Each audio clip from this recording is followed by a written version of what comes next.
إن الحمد لله نحمده ونستعينه ونستغفره ونؤمن به ونتوكل عليه ونعوذ بالله من شرور أنفسنا ومن سيئات أعمالنا من يهده الله فلا مضل له ومن يضلله فلا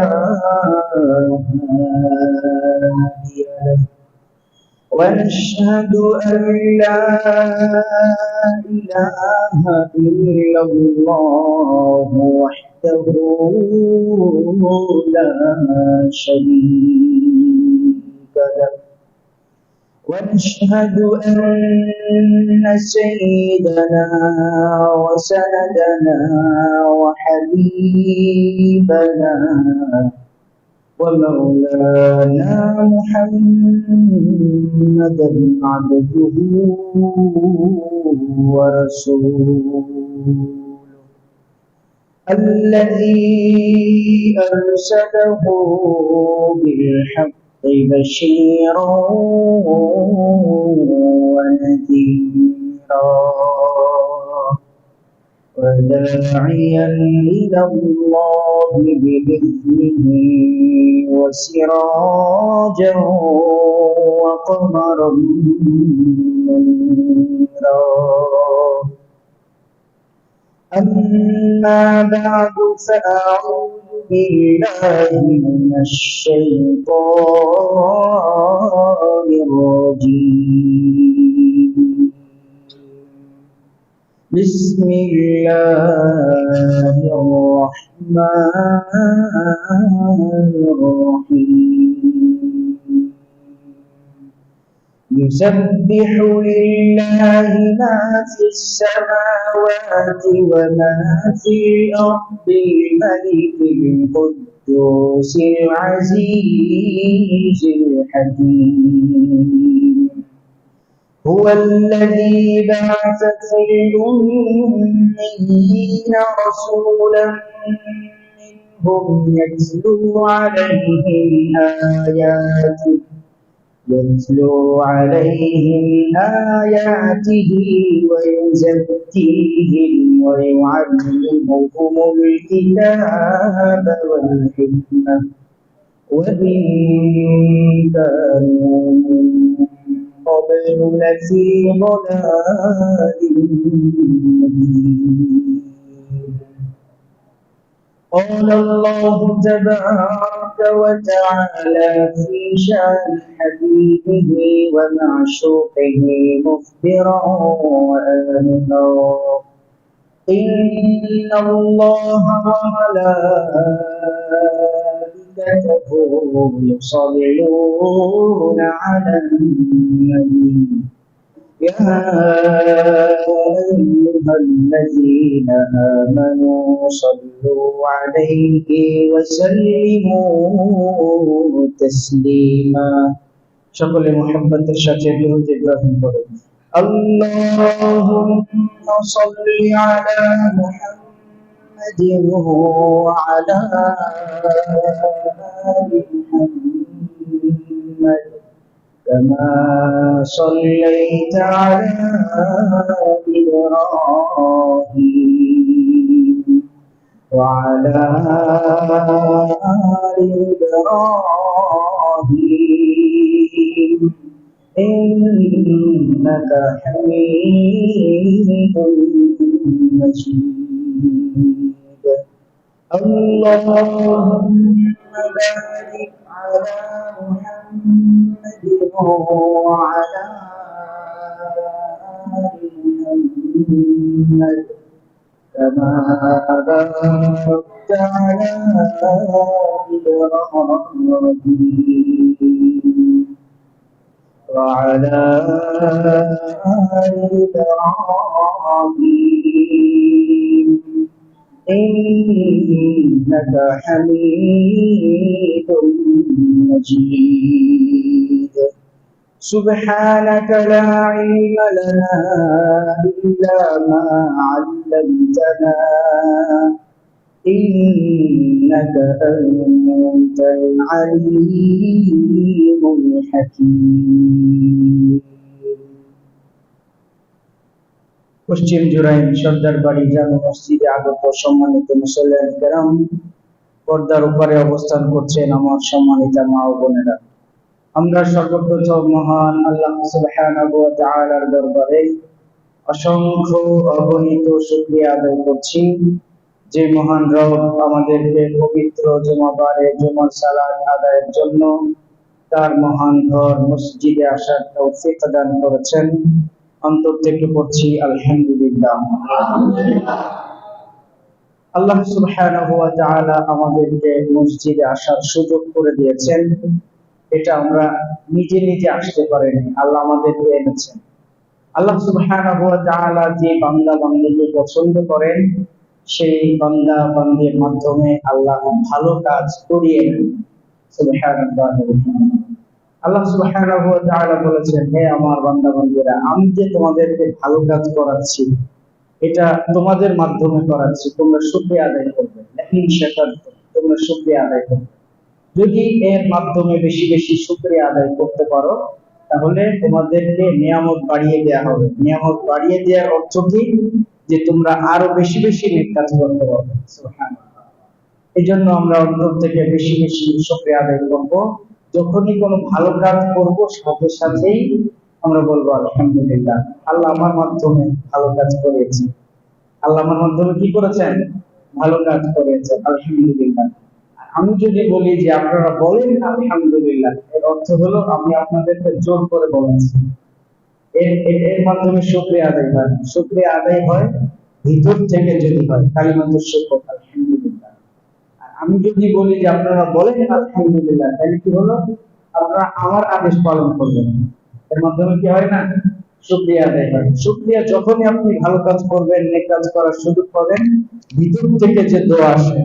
আমাদের গ্রামের মানুষ বলে যে তুমি যদি ভালো কাজ করো তাহলে দোয়া চাইতে হবে না, হাড্ডি থেকে দোয়া আসে। কিসের থেকে? হাড্ডি থেকে দোয়া আসে। তো ভালো কাজ করার পর ভিতর থেকেই যদি আমার ফিল হয় যে আমি ভালো কাজ করছি, আল্লাহ আমার মাধ্যমে ভালো কাজ করিয়েছেন, আলহামদুলিল্লাহ। আল্লাহ আমাদেরকে বোঝার তৌফিক দান করুন।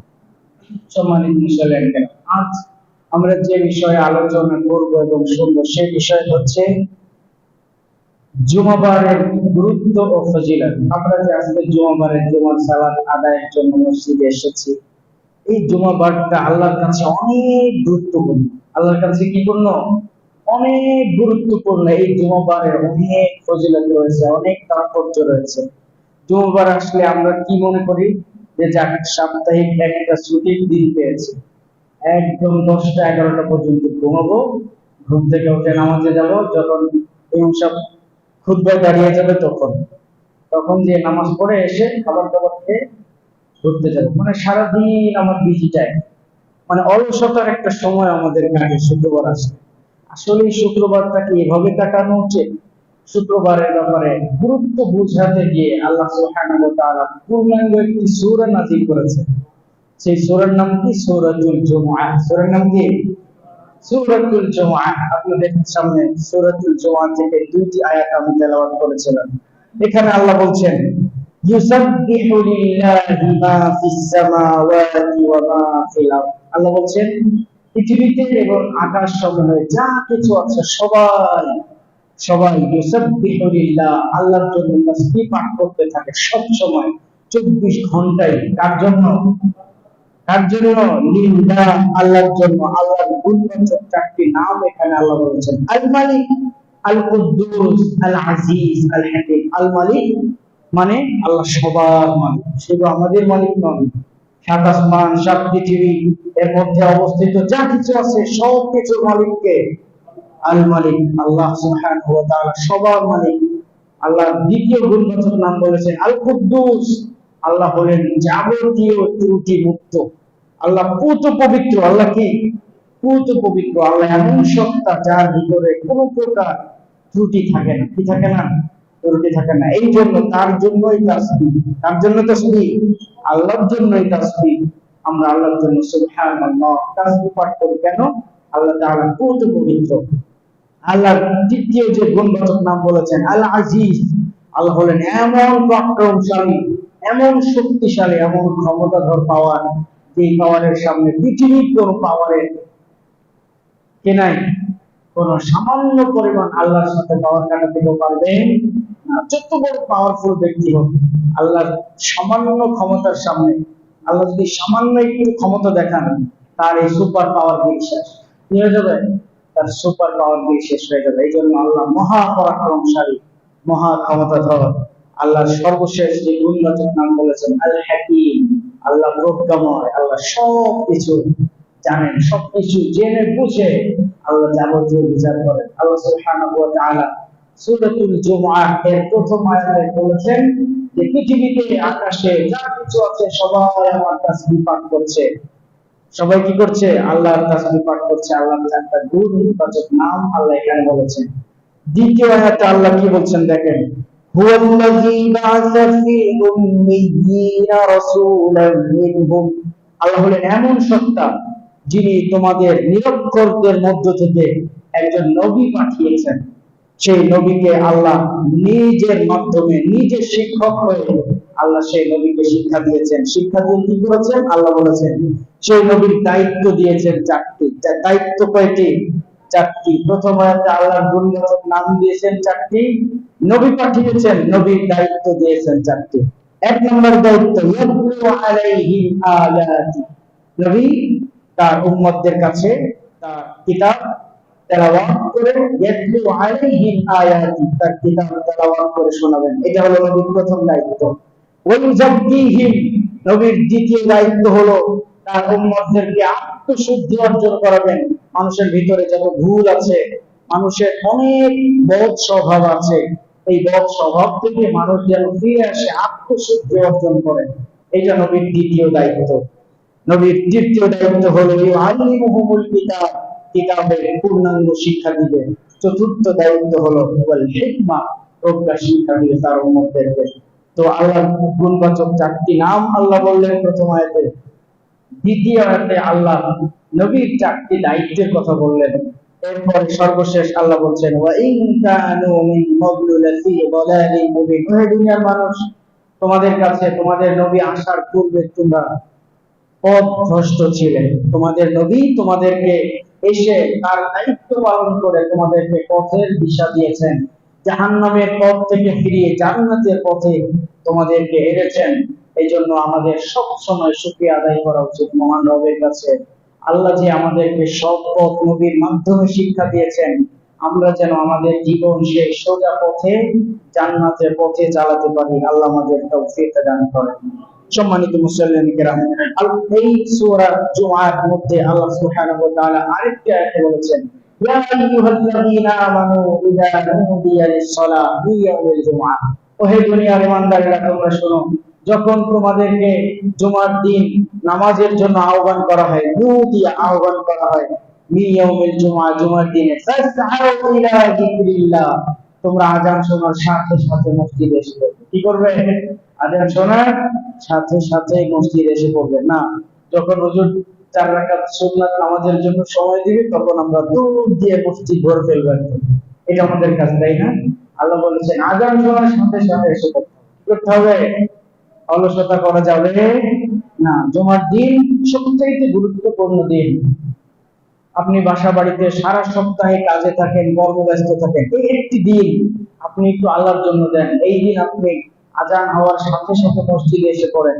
আপনি কিছু ধর্মীয় জ্ঞান কিছু জানতে পারবেন। আপনার আমলের পরিবর্তন আসবে। আপনার জীবন, আপনার পারিবারিক জীবন সুন্দর হবে। আপনি যদি আজানের সাথে সাথে মসজিদে আসতে পারেন, কিছু শিক্ষা অর্জন করতে পারেন, বাড়ি যে এই শিক্ষাটা আপনি শেয়ার করতে পারেন, তাহলে হবে কি আপনার জীবনটা সুন্দর হবে। না, আমরা যদি এটা না করি, এভাবেই আমাদের জীবন 50-60 বছর চলে যায়, তাহলে বলেন আমাদের জীবনের অ্যাসেটটা কি? আমরা শিখলামটা কি? আমরা আমল যে করলাম, আমাদের আমলটা কি হলো, আমাদের আমল কি হচ্ছে কিনা, আল্লাহ আমাদেরকে বোঝার তৌফিক দান করেন। আজান শোনার সাথে সাথেই আল্লাহ আমাদেরকে যেন মসজিদে আসার তৌফিক দান করেন। সকলে বলছে আমিন। ফাসআউ ইলা যিকরিল্লাহ ওয়া যারুল বাই', আল্লাহ বলছে ব্যবসা বাণিজ্য ছেড়ে দিতে হবে। যালিকুম খায়রুল লাকুম, তোমরা যদি আজান শোনার সাথে সাথে মসজিদে এসে পড়ো, ব্যবসা বাণিজ্য ছেড়ে দাও, এটাই তোমাদের জন্য কল্যাণ। এটা তোমাদের জন্য কি? খায়রুল লাকুম ইন কুনতুম তা'লামুন, যদি তোমরা বুঝতে পারতে। হে মানুষ, তোমরা যদি বুঝতে পারতে যে আযান দেওয়ার সাথে সাথে তোমাদের ব্যবসা বাণিজ্য, দুনিয়ার যাবতীয় কাজকর্ম ছেড়ে মসজিদে চলে যেতে হবে, এই বুঝতে পারাটা তোমাদের জন্য অনেক কল্যাণকর হতো। আল্লাহ আমাদেরকে বুঝার তৌফিক দান করুন। সম্মানিত মুসলিম কিরাম, জুমাবার, জুমার সালাম, এটা আমাদের জন্য অনেক কল্যাণ বয়ে আনে। ঠিক তদ্রুপ আমরা যদি অবহেলায় জুমার দিনকে ছেড়ে দেই, জুমার নামাজ ঠিক মতো আদায় না করে, এভাবে একটা নয়, দুইটা নয়, তিনটা জুমা যদি আমার জীবন থেকে ছুটে যায়, এ ব্যাপারে কত ধমকের কথা মুহাম্মদুর রাসূলুল্লাহ সাল্লাল্লাহু আলাইহি ওয়াসাল্লাম বলেছেন। তিরমিজি শরীফের 500 নম্বর হাদিস। قال رسول الله صلى الله عليه وسلم من ترك الجمعة 3 مرات تهاونا بها طبع الله على قلبه, যে ব্যক্তি লাগাতার 3টি জুমার সালাত ইচ্ছাকৃত ভাবে ছেড়ে দিল, আল্লাহ তার অন্তরে মোহর মেরে দেন। নাউযুবিল্লাহি মিন যালিক। সে সৎ পথ থেকে বের হয়ে যায়, সে আর সৎ পথের দিশা পায় না, সে পাগলের মতো ভ্রান্তের ন্যায় রাস্তায় রাস্তায় ঘুরতে থাকে। সম্মানিত মুসলিম কিরাম, যে ব্যক্তি 5 ওয়াক্ত নামাজ আদায় করে, সালাত আদায় করে, তার মাথা সব সময় ঠান্ডা থাকে, প্রশান্ত থাকে। পক্ষান্তরে যে ব্যক্তি নামাজ ঠিক মতো পড়ে না, নামাজের প্রতি কোনো গুরুত্ব নাই, এই ব্যক্তির মাথায় সবসময় এমন টেনশন থাকে, মানে সে কি যে করছে সে নিজেও বলতে পারে না। এটাকে বলে উদ্ভ্রান্তের ন্যায় ঘুরতে থাকা। পাগল প্রায় মানুষ। একজন সুস্থ মানুষ আমরা দেখছি, একজন সুস্থ মানুষ যাকে আল্লাহ সুবহানাহু ওয়া তাআলা সুস্থ জ্ঞান দিয়ে সৃষ্টি করেছেন। আল্লাহ বলেছেন আমার হুকুম আদায় করো। আমা খালাকুল জিন্না ওয়াল ইনসা ইল্লা লিয়াবুদুন। একজন মানুষ সুস্থ আছে বুঝবো কি করে? এই মানুষটা যখন সুস্থ আছে, এর অর্থ সে আল্লাহর হুকুম পালন করতে পারছে, সে রবের ডাকে সাড়া দিতে পারছে, সে 5 ওয়াক্ত নামাজ ঠিকমতো আদায় করতে পারছে, এর অর্থ এই মানুষটা সুস্থ, তার মস্তিষ্ক ঠিক আছে। পক্ষান্তরে যে ব্যক্তি আল্লাহর হুকুম পালন করতে পারছে না, নামাজ পড়তে পারছে না, মসজিদে আসতে পারছে না, রাস্তা দিয়ে ঘুরছে নামাজের সময়, বুঝতে হবে লোকটা অসুস্থ। লোকটা কি অসুস্থ? সে তার রবকেই তো চিনতে পারে নাই। যে রব তাকে সৃষ্টি করেছেন, যে রব আরশে আজিমে যখন রূহের জগতে ছিল, আল্লাহ বলেছেন আলাস্তু বিরাব্বিকুম, আমি কি তোমাদের রব নই? তখন আমরা যখন সেখানে ছিলাম, প্রত্যেকটি রূহ আল্লাহর দিকে তাকিয়ে বলেছিলাম ক্বালু বালা, ইয়া রব, অবশ্যই আপনি আমাদের রব। আমরা সেই আল্লাহর কাছে সাত আকাশের উপরে যখন আল্লাহ আমাদেরকে বলেছিলেন আমি কি তোমাদের রব নই, আমরা দুনিয়াতে এসে সেই রবকে ভুলে গেলাম। রবের পক্ষ থেকে যখন মুয়াজ্জিন সাহেব বলছেন হাইয়া আলাস সালাহ, হাইয়া আলাল ফালাহ, নামাজের দিকে আসো, এটাই কল্যাণ, নামাজ পড়লে কল্যাণ হবে, সেই রবের ডাককে আমরা ভুলে গেলাম। সম্মানিত মুসলিম কিরাম, বুঝতে হবে আমার মস্তিষ্ক ঠিক নাই, আমি আমার রবকে ভুলে গিয়েছি। আমি যদি নামাজ পড়তে না পারি, তাহলে আমরা মনে করব যে দুর্ভাগা আমার কপাল, আমার দিন দিন দুর্ভাগ্য এসে পড়ছে। আল্লাহ আমাদেরকে বোঝার তৌফিক দান করেন। আল্লাহ যেন আমাদের প্রকৃত রবের পরিচয় পেয়ে যায়, রবের পরিচয় পেয়ে আমরা যেন রবের হুকুম সালাত যেন নিয়মিত আদায় করতে পারি। আল্লাহ আমাদের তৌফিক দান করেন। সম্মানিত মুসলিম কিরাম, জুমাবারে লাগাতার 3টি জুমা যদি কেউ ছেড়ে দেয়, তার ব্যাপারে কি কঠিন বাণী রাসূল সাল্লাল্লাহু আলাইহি ওয়াসাল্লাম বলেছেন। আরেকটি হাদিসে রাসূল সাল্লাল্লাহু আলাইহি ওয়াসাল্লাম বলেছেন মা আলাল আরদি মিন দাব্বাতিন ইল্লা ওয়া হিয়া তুসবিহু ইয়াওমাল জুমআতি মাসিখা হাত্তা তাতলুআ আশ-শামসু শাফাকাম মিনাস সাআ ইল্লা ইবনা আদম। রাসূল সাল্লাল্লাহু আলাইহি ওয়াসাল্লাম বলেছেন যখন জুমার দিনে সূর্য উদিত হয়, যখন জুমার দিনের সূর্য উদিত হয়, সূর্য উদিত হওয়ার পর থেকে সূর্যাস্ত পর্যন্ত এই মধ্যবর্তী সময় পৃথিবীতে যত প্রাণী আছে সবাই চিৎকার করতে থাকে। সবাই কি করতে থাকে? মাসিখা, চিৎকার করতে থাকে। কিয়ামত সংগঠিত হওয়ার ভয়ে। কিসের ভয়ে? কিয়ামত সংগঠিত হয়ে যাবে এমন ভয়ে সকাল থেকে সন্ধ্যা পর্যন্ত পৃথিবীর সকল প্রাণী চিৎকার করতে থাকে। কেন? এই শুক্রবারে কিয়ামত সংগঠিত হবে। সম্মানিত মুসলমান কেরাম, যখন জুমাবার আসে, জুমাবার সকাল না, জুমাবারের বিগত বৃহস্পতিবার সন্ধ্যা থেকেই আমাদের মাঝে একটা আনন্দ শুরু হয়ে যায়। মাঝে মধ্যে দেখা যায় ডিজে পার্টিও চলতে থাকে আর গান চলতে থাকে আমাদের সাদায়, আমাদের অনেকের বাসার ছাদে গান চলতে থাকে জুমাবার রাতে। এত গুরুত্বপূর্ণ একটি রাত, এই রাত আমরা জানি না, বুঝি না, এই রাতের মর্ম বুঝি না, আমরা বুঝতেও চাই না যে এই রাত আমাদের জন্য অনেক কল্যাণ বয়ে আনে। এই কল্যাণকর রাতে আমরা কি করি? উলালা উলালা গান শুনি। কি গান শুনে? কি গান শুনে বলেন? উলালা উলালা। এই কেউ বলে না? ভুলে গেছে নাকি? এমন গান কেউ শুনে নাই কোনোদিন? আমি এই 3 বছরে এখানে এসে কমপক্ষে 20 বারের বেশি শুনেছি। আমার দুঃখ হলো উলালা উলালা অর্থ কি আমি এখনো জানতে পারলাম না। আমার দুঃখটা কি? এটার অর্থটা কি আমি এখনো জানতে পারলাম না। এর অর্থ আপনারা কেউ যদি জানেন, আমাকে জুমার পরে আমার রুমে যে আমাকে জানায় আসবেন, আমি উপকৃত হব। এমন অর্থ যার নাই, এমন শব্দ আমরা আমাদের বাসা বাড়িতে চালাচ্ছি। এই আবার এই জুমার দিনে আপনার বাড়িতে বিবাহ শাদী হবে, এটা আনন্দের দিন, এটা একটা পবিত্র জিনিস। সম্মানিত মুসলিম কেরাম, বিবাহ একটা পবিত্র জিনিস, এটা একটা ইবাদত। রাসূল সাল্লাল্লাহু আলাইহি ওয়াসাল্লাম বলেছেন তোমরা বিবাহ করবে, এটা তো ভালো কাজ, এলানের মাধ্যমে করবে, সবাইকে জানাবে, কিন্তু জানার মাধ্যম কি এটা যে ওলালা ওলালা আরেকজনের বাঁকা হয়ে নাচে?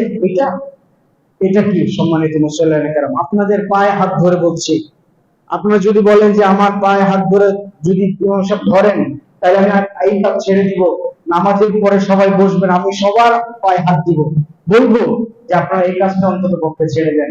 জুমাবার আসছে, বৃহস্পতিবার আসছে, আপনারা একটু আপনার ভিতরে একটু জাগান যে আপনি একজন মুসলিম, আপনি এই রাতে এই অন্যায় কাজ করতে পারেন না। আবার শুধু নিজের অন্যায় না, আপনার এই ডেক্সেট বাজানোর কারণে আশেপাশে অনেক ছোট বাচ্চারা বসবাস করছে, বৃদ্ধ বাবা মায়েরা অবস্থান করছে, তারা আপনার এই ডেক্সেট বাজানোর কারণে ঘুমাতে পারছে না। আপনি নির্ঘাত একটা হারাম কাজ করছেন, আপনি একটা পবিত্র জিনিসকে হারাম কাজের মাধ্যমে পরিবর্তন করছেন, আর বলছেন যে হুজুর আমার জন্য একটু দোয়া করেন, আমার ছেলে মেয়ে বিবাহে তারা যেন সুন্দর দাম্পত্য জীবন যাপন করতে পারে। নাউজুবিল্লাহ মিন যালিক। কোনোভাবেই সম্ভব না। আপনি একটা পবিত্র জিনিস ভালো কাজ করছেন, মানুষকে কষ্ট দিয়ে হারাম কাজ করে, আমি কেন কাবা শরীফের ইমাম সাহেবকে দোয়া করলে কোনো কাজ হবে না? আপনি আগে এই অন্যায় কাজ ছাড়েন, এরপরে দোয়া চান, দেখবেন যে আপনার ছেলে মেয়ে এই পবিত্র কাজের মাধ্যমে তাদের দাম্পত্য জীবন সুন্দর হবে। আল্লাহ আমাদেরকে বোঝার তৌফিক দান করেন। আল্লাহ আমাদেরকে বোঝার তৌফিক দান করেন। আমি কি আপনাদেরকে বেশি কথা বলে ফেললাম? আল্লাহ আমাদেরকে বোঝার তৌফিক দান করেন। এই হলো আমাদের জুমাবারের গুরুত্ব। জুমাবারকে আমাদের বুঝতে হবে। সম্মানিত মুসলিম কেরাম, জুমাবারের গুরুত্ব কি, জুমাবারের ফজিলত কি? রাসূল সাল্লাল্লাহু আলাইহি ওয়াসাল্লাম বলেছেন, মা মিন মুসলিমিন ইয়ামুতু ইয়াওমাল জুমআতি আও লাইলাতাল জুমআতি ইল্লা ওয়াকাহু আল্লাহু ফিতনাতাল কবর। যে ব্যক্তি জুমার রাতে ইন্তেকাল করবে, যেই মুসলিম জুমাবার আর জুমার রাতে ইন্তেকাল করবে, আল্লাহ তাকে কবরের আযাব থেকে মুক্তি দান করবেন। সুবহানাল্লাহ। কত মর্যাদাপূর্ণ সেই ব্যক্তি যে জুমার রাতে ইন্তেকাল করেছে, কত ভাগ্যবান সেই ব্যক্তি। আর এই ব্যক্তির মর্ম যদি আমরা বুঝতে পারি, এই জুমাবারের মর্ম বুঝতে পারি, আমরা আল্লাহর কাছে দোয়া করব, আল্লাহ যেন আমরা জুমার রাতে ইন্তেকাল করতে পারি। আল্লাহ আমাদেরকে যেন তৌফিক দান করেন। সকলেই পড়ছি আমিন। সম্মানিত মুসলিম কেরাম, এক হাদিসে রাসূল সাল্লাল্লাহু আলাইহি ওয়াসাল্লাম বলেছেন, মান তাওয়াজ্জা ফাহসানাল বুজুআ সুম্মা আতাল জুমআতা ফাসতামা ওয়া আনসাতা গফারা লাহু মা বাইনাহু ওয়া বাইনাল জুমআ। যে ব্যক্তি জুমার দিনে সুন্দরভাবে ওযু করলো, অতঃপর মসজিদে এসে জুমার খুতবা শুনলো এবং চুপ থাকলো, রাসূল সাল্লাল্লাহু আলাইহি ওয়াসাল্লাম বলেছেন, জুমাবার এবং আগামী জুমাবারের মধ্যবর্তী সকল গুনাহ আল্লাহ মাফ করে দেবেন। সুবহানাল্লাহি ওয়া বিহামদিহি। অন্য আরেকটি হাদিসে রাসূল সাল্লাল্লাহু আলাইহি ওয়াসাল্লাম বলেছেন, মান গাসসালা ওয়াগতাসালা ওয়া গাদা ওয়াবতাকারা ودنا الإمام ولم يلغو كان له بكل خطوة عمل سنة صيامها وقيامها। রাসূল সাল্লাল্লাহু আলাইহি ওয়াসাল্লাম বলেছেন, যে ব্যক্তি সুন্দরভাবে জুমার দিনে জুমার সালাত আদায়ের জন্য গোসল করবে এবং তাড়াতাড়ি করে মসজিদে এসে পড়বে এবং ইমামের কাছাকাছি বসার চেষ্টা করবে। ইমামের কাছাকাছি বসে কোনো অযথা কথা বলবে না, অযথা কাজকর্ম করবে না। তার জন্য প্রতিটি কদমে, বাসা থেকে আসার জন্য যতগুলি পদক্ষেপ তিনি দিয়েছেন, প্রতিটি পদক্ষেপের বিনিময়ে আল্লাহ সুবহানাহু ওয়া তাআলা 1 বছর ইবাদতের সওয়াব দিবেন। 1 বছর ইবাদত কি? 1 বছর ইবাদত কি? সিয়ামিহা, সারা বছর সিয়াম পালন করার সওয়াব দিবে। কতবার পদক্ষেপ দিলে? 1 বার পদক্ষেপ দিলে। আকিয়ামিহা, সারা বছর রাতে দাঁড়িয়ে নামাজ আদায় করার সওয়াব দিবেন। এখন আপনি হিসাব করে দেখেন যে আপনি কত পা দিয়ে মসজিদে এসেছেন। এই জন্য আপনি আস্তে আস্তে বেশি বেশি পা দিয়ে মসজিদে আসবেন, আপনার আমলনামায় এত সওয়াব আল্লাহ দিবেন। সুবহানাল্লাহ। এই হলো জুমার দিনের ফজিলত। জুমার দিনের ফজিলত তো আমাদের বুঝতে হবে। এখানে একটি গুরুত্বপূর্ণ কথা আছে, সেটা হলো ইমাম সাহেব আসার আগে আপনাকে আসতে হবে। মানে কি? ইমাম সাহেব খুতবা দিতে দাঁড়িয়েছেন, এই ইমাম সাহেব খুতবা দিতে দাঁড়ানোর আগে আপনাকে মসজিদে আসতে হবে, তাইলে আপনি এই সমস্ত সওয়াব পাবেন। আর ইমাম সাহেব যদি দাঁড়িয়ে যায় এখানে, এরপরে আপনি আসেন, আপনি হলো ফেরেশতাদের খাতায় আপনার নাম থাকবে না। কেন? স্যার এসে মসজিদে এসে, আপনাদের স্কুলে স্যাররা যখন ক্লাসে যায়, ক্লাসে যে প্রথম কি করে? হাজিরা টানে। হাজিরা টানার পরে না ক্লাস শুরু করে, তাই না? জুমার দিনে যখন খতিব সাহেব খুতবা দেওয়ার জন্য মসজিদে আসেন, খুতবা মেম্বারে দাঁড়ানোর সাথে সাথে যে সমস্ত ফেরেশতারা মসজিদের গেটে গেটে ছিলেন, কে কে আসতেছে তাদের নাম লেখার জন্য, ইমাম সাহেব দাঁড়িয়েছে, তারা এই খাতাপত্র বন্ধ করে ইমাম সাহেবের খুতবা শোনা শুরু করে দেন।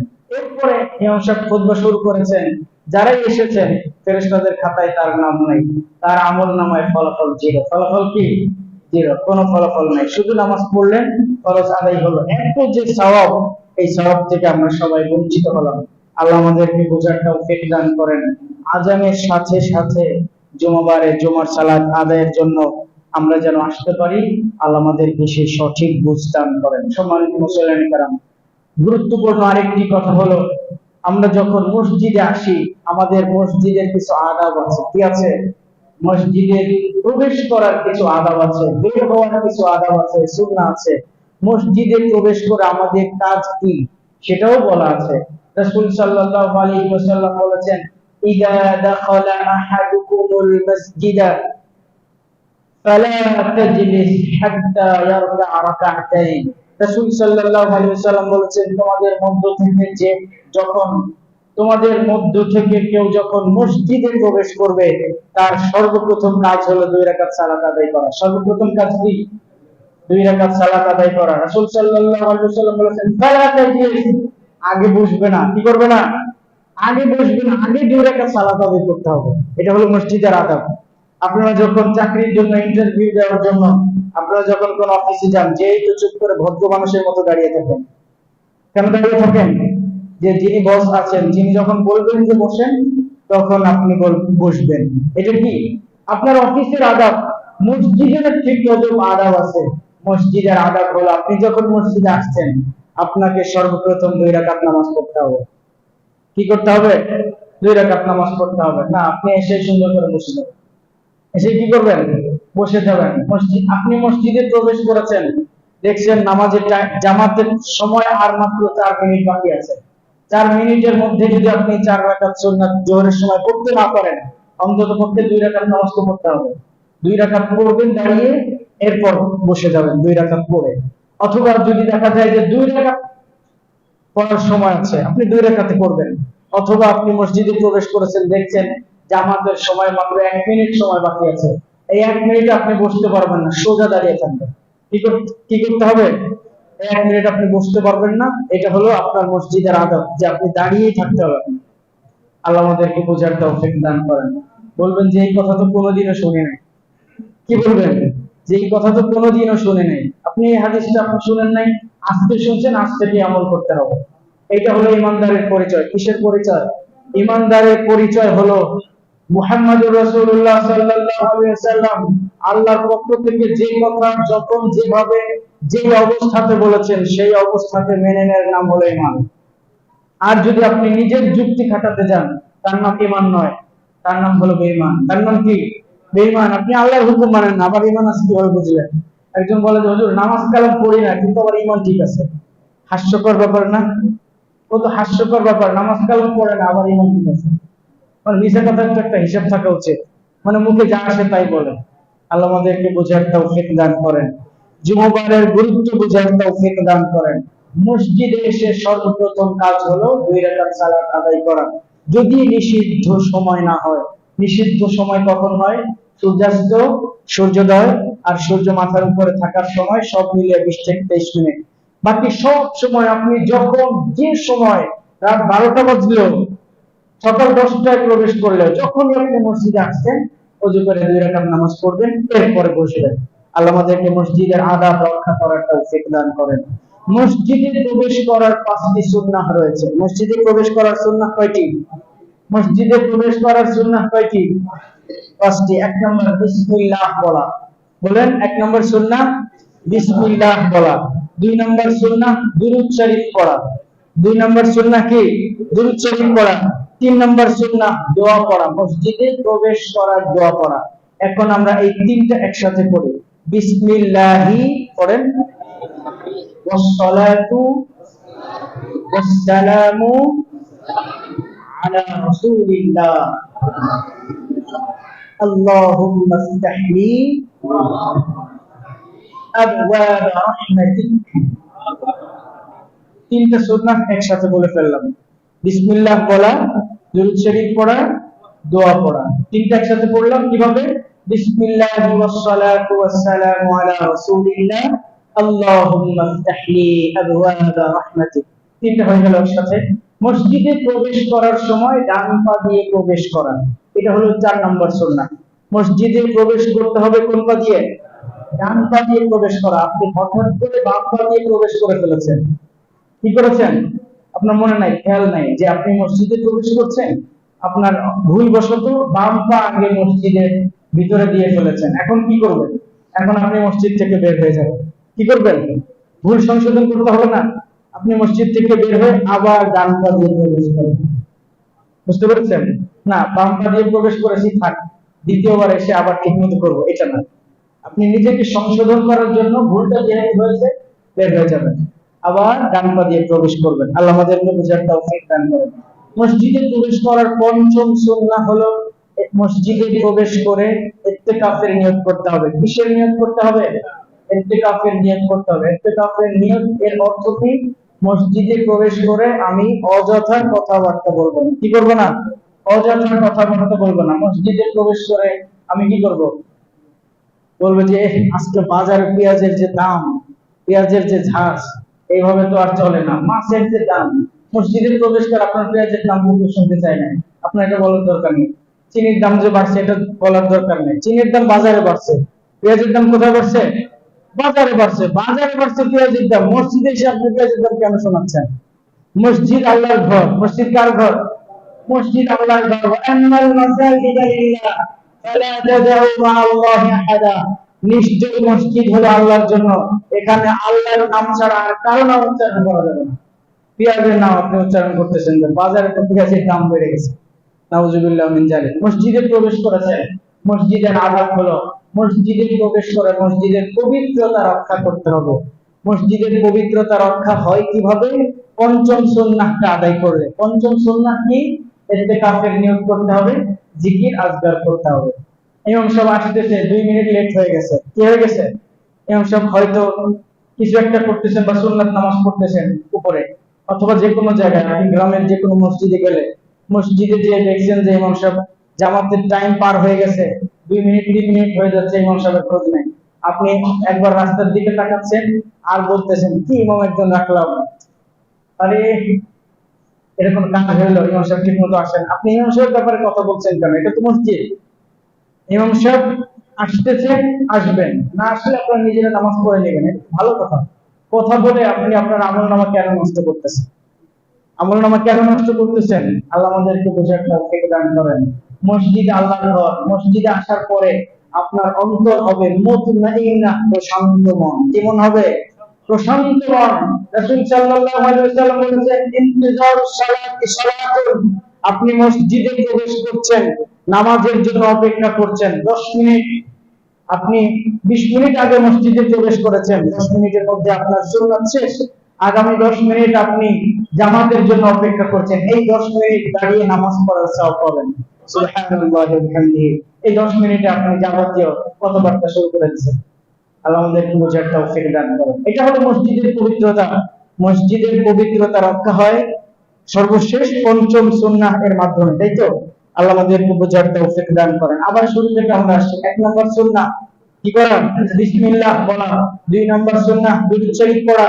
3 নম্বর সুন্নাহ দোয়া পড়া। তিনটা একসাথে, বিসমিল্লাহি ওয়াস সালাতু ওয়াস সালামু আলা রাসূলিল্লাহ। 4 নম্বর সুন্নাহ মসজিদে ডান পা দিয়ে প্রবেশ করা। 5 নম্বর সুন্নাহ মসজিদে প্রবেশ করে ইত্তেকাফের নিয়ত করা। যাবতীয় অযথা কথাবার্তা থেকে বিরত থাকা। আল্লাহ আমাদেরকে মসজিদে প্রবেশ করার 5টি সুন্নাহ আদায় করার তৌফিক দান করেন। সম্মানিত মুসল্লিয়ানে কেরাম, এরপর আসছে মসজিদ থেকে বের হওয়ার সমান 5টি সুন্নাহ। মসজিদ থেকে বের হওয়ার সুন্নাহ কয়টি? 5টি সুন্নাহ। মসজিদ থেকে বের হওয়ার সময়, মসজিদে প্রবেশ করার সময় যেমন 3টি ছিল, সেম 3টি রয়েছে। 1 নম্বর কি করা? বিসমিল্লাহ বলা। 2 নম্বর দুরূদ শরীফ পড়া। 3 নম্বর দোয়া পড়া। ঠিক তদ্রুপ আমরা এইভাবে পড়ি, বিসমিল্লাহি ওয়াস সালাতু ওয়াস সালামু আলা রাসূলিল্লাহ। এরপর আল্লাহুম্মা ইন্নী আসআলুকা মিন ফাদলিক। মসজিদ থেকে বের হওয়ার সময় কি করব? আল্লাহুম্মা ইন্নী আসআলুকা মিন ফাদলিক, এই দোয়াটা করব। মসজিদ থেকে বের হওয়ার চতুর্থ সুন্নাহ। মসজিদ থেকে বের হওয়ার কততম সুন্নাহ? 4 নম্বর সুন্নাহ হলো মসজিদ থেকে বের হওয়ার সময় বাম পা দিয়ে আগে বের হওয়া। কোন পা দিয়ে? বাম পা দিয়ে আগে বের হওয়া। আপনি ভুলবশত ডান পা দিয়ে মসজিদ থেকে বের হয়ে গিয়েছেন, আবার মসজিদে উঠে যাবেন, উঠে আবার বাম পা দিয়ে বের হবেন। মসজিদ থেকে বের হওয়ার পঞ্চম সুন্নাহ হলো ডান পায়ের জুতা আগে পরিধান করা। মসজিদ থেকে বের হওয়ার কয় নম্বর সুন্নাহ? পঞ্চম সুন্নাহ। 5 নম্বর সুন্নাহ হলো ডান পায়ের জুতা আগে পরিধান করা। এভাবেই যদি আমরা মসজিদে আসতে পারি, যেতে পারি, তাহলে আল্লাহ আমাদের জন্য যে সমস্ত কল্যাণ রেখেছেন, যাবতীয় কল্যাণ আমরা বাসায় নিয়ে যেতে পারবো। আল্লাহ আমাদেরকে মসজিদে প্রবেশ করার, মসজিদ থেকে বের হওয়ার, যাবতীয় সুন্নাহ পালন করার তৌফিক দান করেন। আল্লাহুম্মা আমিন। সম্মানিত মুসলিয়ানে কেরাম, এরপর আসছে আরেকটি গুরুত্বপূর্ণ হাদিস। রাসূল সাল্লাল্লাহু আলাইহি ওয়াসাল্লাম বলেছেন, আমরা দেখি মাঝে মধ্যে যে মসজিদে প্রবেশ করার পরে দেখি যে মসজিদের সামনে এক কর্নারে অথবা যে কোনো এক জায়গায় ফাঁকা আছে। মসজিদের বারান্দা থেকে আপনি দেখছেন যে মসজিদের সামনে একটু ফাঁকা আছে। এই ফাঁকা থাকলে আপনি কি করবেন? সবার ঘাড় ডিঙাইতে ডিঙাইতে ডিঙাইতে সামনের কাতারে এসে পড়বেন। আমরা ফাঁকা দেখলে কি করি? ঘাড় ডিঙাইতে ডিঙাইতে সামনে এসে পড়ে। এটা সুন্নাহ না। এটা কি না? এটা সুন্নাহ না। এ ব্যাপারে অনেক ধমক বানিয়ে এসেছে। আমাদের সর্বপ্রথম কাজ হলো, আমরা যারা আগে মসজিদে আসবো, সামনের কাতার আগে পূরণ করে ফেলবো, এরপর দ্বিতীয় কাতার, এইভাবে তৃতীয় কাতার, এভাবে মসজিদ পুরোটা পরিপূর্ণ করে ফেলবো। ফাঁকা জায়গা রাখবো না। কি রাখবো না? ফাঁকা জায়গা রাখবো না। কেউ যদি মসজিদে প্রবেশ করার পর অন্যের ঘাড় ডিঙিয়ে মসজিদের সামনের দিকে আসে, তার ব্যাপারে কি বলেছেন? রাসূল সাল্লাল্লাহু আলাইহি ওয়াসাল্লামের সাহাবী আব্দুল্লাহ, সাহাবীর নাম কি?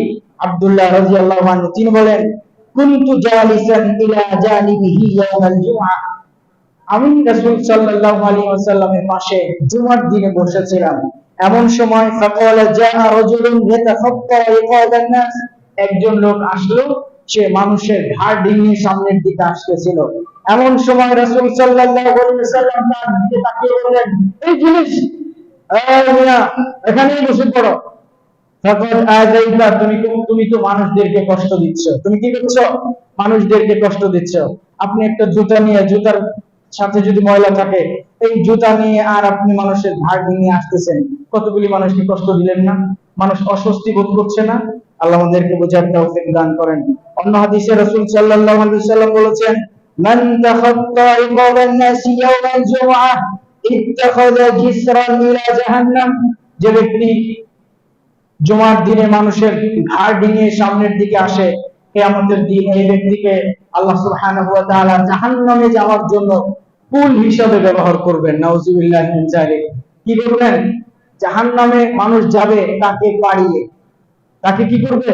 তার উপর দিয়ে মানুষ জাহান্নামে যাবে। আপনি সমাজের একজন সম্মানিত ব্যক্তি, আপনি কি সমাজের একজন সম্মানিত ব্যক্তি, অবশ্যই আপনার সম্মান আছে। আপনার কি আছে? সম্মান আছে। আপনার সামনের কাতারে নামাজ পড়তে মনে চায়, আপনি আজান হওয়ার সাথে সাথে এসে পড়বেন। আপনি কি করবেন? আপনার সামনের কাতারে নামাজ পড়তে মনে চায়, আপনি সমাজের সম্মানিত ব্যক্তি, আপনি আজান হওয়ার সাথে সাথে মসজিদে এসে পড়বেন। জামাতের সময় এসে অনেক মানুষের ঘাড় ডিঙিয়ে মসজিদে আসছেন, এটা অন্যায়। এটা কি? এটা কি অন্যায়? এই অন্যায় আপনি করতে পারবেন না। কেন করতে পারবেন না? আপনি সম্মানিত ব্যক্তি, আপনার সম্মানকে আমরা চাই যে বজায় থাকুক। রাসূল সাল্লাল্লাহু আলাইহি ওয়াসাল্লাম আপনাকে বলেছেন যে বসে পড়ো, আপনারা এটা করবেন। যখন দেখবেন যে কেউ গেট দিয়ে সামনের দিকে আসতে যাচ্ছে, দুই হাত দুই পাশ দিয়ে দুইজন ধরে সোজা বসায় দিবেন। কি করবেন? সোজা বসায় দিবেন, তার সম্মান রক্ষা করবেন। কেন তার সম্মান রক্ষা করবেন? কিয়ামতের ময়দানে এখানে আপনাদের নিয়ে অনেক মানুষ আছেন, কিছু নিম্ন শ্রেণীর মানুষ আছে, মাঝারি শ্রেণীর মানুষ আছে, সম্মানিত ব্যক্তি আছে। এই সবাই তাকে এই যদি সামনে ফেলে যদি পা দিয়ে পাড়িয়ে যায়, আপনাদের অসম্মান লাগবে না? খারাপ লাগবে না? কিয়ামতের ময়দানে সবাই তাকে পাড়ায় সামনে আসবে, মানুষ জাহান্নামে যাবে তাকে পাড়ায় যায়। আল্লাহ আমাদেরকে বুঝার তৌফিক দান করেন। সবার সম্মান আল্লাহ বুঝার তৌফিক দান করেন। আল্লাহ যেন আমাদেরকে পৃথিবীতে আল্লাহ যাদেরকে সম্মান দিয়েছেন, আর কিয়ামতের দিন আল্লাহ যেন সবার সম্মান বজায় রাখেন। আল্লাহ আমাদেরকে আমলের তৌফিক দান করেন। সম্মানিত মুসলিম কেরাম, জুমার দিনের আমাদের কিছু সুন্নাহ রয়েছে, জুমার দিনের কিছু কার্যাবলী রয়েছে। এই কার্যাবলীর মাধ্যমে আমরা আমাদের জুমার দিন কাটাবো। জুমার দিনে আমাদের সর্বপ্রথম কাজ হবে ফজরের সালাত আদায় করা। কি করা? জুমার দিনের সর্বপ্রথম কাজ হবে, শুধু জুমার দিন নয়, একজন মুসলিমের সকাল হবে ফজরের মাধ্যমে। একজন মুসলিমের কি হবে? সকাল হবে ফজরের মাধ্যমে। আপনি মাত্র 1 মাস, কয় মাস? 1 মাস আপনার সকাল ফজরের মাধ্যমে করে দেখেন, আপনার জীবনের আমূল পরিবর্তন এসে পড়বে। আমি এই মেম্বারে দাঁড়িয়ে বলছি, আপনি আজ থেকে আমল শুরু করেন। আপনার নামাজ, আপনার সকাল যদি ফজরের মাধ্যমে হয়, আপনার হায়াতে, আপনার ইনকামে, আপনার পরিবারের সবকিছুতে বরকত আপনি দেখতে পারবেন। আর যদি আপনার সকাল শুরু হয় ফজর ছাড়া, শয়তান আপনাকে পেয়ে বসতে পারবেন। আপনার পরিবারের কল্যাণ ফজরের কথা কোনো বারাকা থাকবে না, বারাকা থাকবে না, বারাকা থাকবে না। এটাই নিশ্চিত। রাসূল সাল্লাল্লাহু আলাইহি ওয়াসাল্লাম বলেছেন, যার সকাল নামাজের মাধ্যমে হয় তার উপরে রাসূল সাল্লাল্লাহু আলাইহি ওয়াসাল্লামের দোয়া রয়েছে। তার উপরে কি রয়েছে? রাসূল সাল্লাল্লাহু আলাইহি ওয়াসাল্লামের দোয়া রয়েছে। যে ব্যক্তির উপর আল্লাহর রাসূলের দোয়া আছে, তার পরিবার থেকে কেন কল্যাণ তার পরিবারে আসবে না। রাসূল সাল্লাল্লাহু আলাইহি ওয়াসাল্লাম দোয়া করেছেন যে আপনার সকাল যেন ফজরের মাধ্যমে হয়, ফজরের নামাজের মাধ্যমে হয়। ফজরের মাধ্যমে যদি আপনার সকাল হয় তাহলে অবশ্যই উপকার হবে। অন্য হাদিসে রাসূল সাল্লাল্লাহু আলাইহি ওয়াসাল্লাম বলেছেন, লা ইয়াজিন্না আহাদুন সাল্লা ক্বাবলা তুলুইশ শামসি ওয়া ক্বাবলা আন তাগরুব। যে ব্যক্তি ফজর এবং মাগরিবের সালাত আদায় করে সে কখনো জাহান্নামে যাবে না। সে কি করবে না? জাহান্নামে যাবে না। ফজরের সালাত গুরুত্বপূর্ণ সালাত, গুরুত্বপূর্ণ নামাজ। এই নামাজ আপনাকে অবশ্যই পড়তে হবে। জুমার দিনের দ্বিতীয় কাজ হলো বিশেষ করে পবিত্রতা অর্জন করা, ভালোভাবে পবিত্রতা অর্জন করা। ভালোভাবে গোসল করতে হবে, উত্তম পোশাক পরিধান করতে হবে, সাধ্য থাকলে আতর সুগন্ধি ব্যবহার করতে হবে। জুমার দিনের তৃতীয় কাজ হলো বেশি বেশি রাসূল সাল্লাল্লাহু আলাইহি ওয়াসাল্লামের প্রতি দুরূদ শরীফ পাঠ করা। বেশি বেশি দুরূদ শরীফ পাঠ করতে হবে। দুরূদ শরীফ বলতে আমরা কি বুঝি? সবচেয়ে ছোট দুরূদ শরীফ হলো সাল্লাল্লাহু আলাইহি ওয়াসাল্লাম। বলেন সাল্লাল্লাহু আলাইহি ওয়াসাল্লাম। আর সবচেয়ে গুরুত্বপূর্ণ রাসূল সাল্লাল্লাহু আলাইহি ওয়াসাল্লামের শেখানো দুরূদ শরীফ হলো নামাজের ভিতরে আমরা যে দুরূদ শরীফ পড়ি।